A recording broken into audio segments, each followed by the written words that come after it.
Album 67 in my attempt to listen to a new album every day this year is Middle Cyclone by Neko Case. There's several reasons I picked this, which I'm very excited to talk about.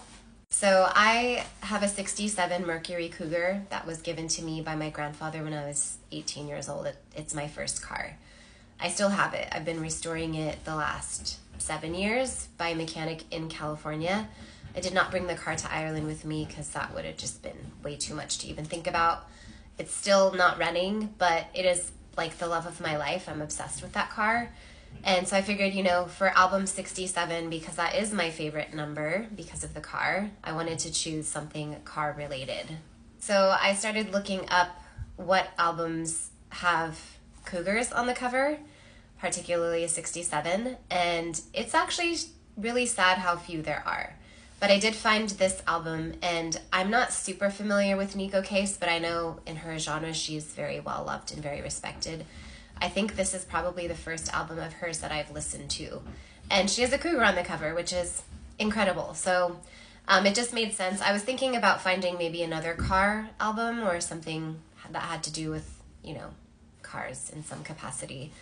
But this was the only one I could find with a cougar on the cover. But I will confess I didn't look that extensively. I just was like, oh, fabulous, this is it for me.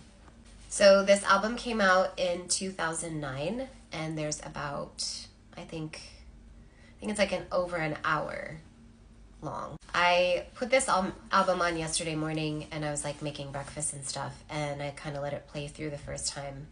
And there was a few tracks that kind of stood out to me. One thing I did notice is the very last track is 26 minutes long, which was crazy.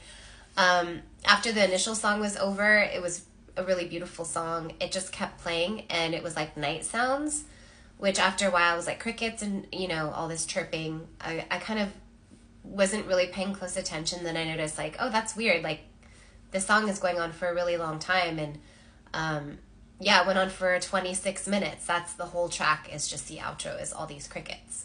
So that was kind of interesting to me. And I didn't really delve into what that track meant to her.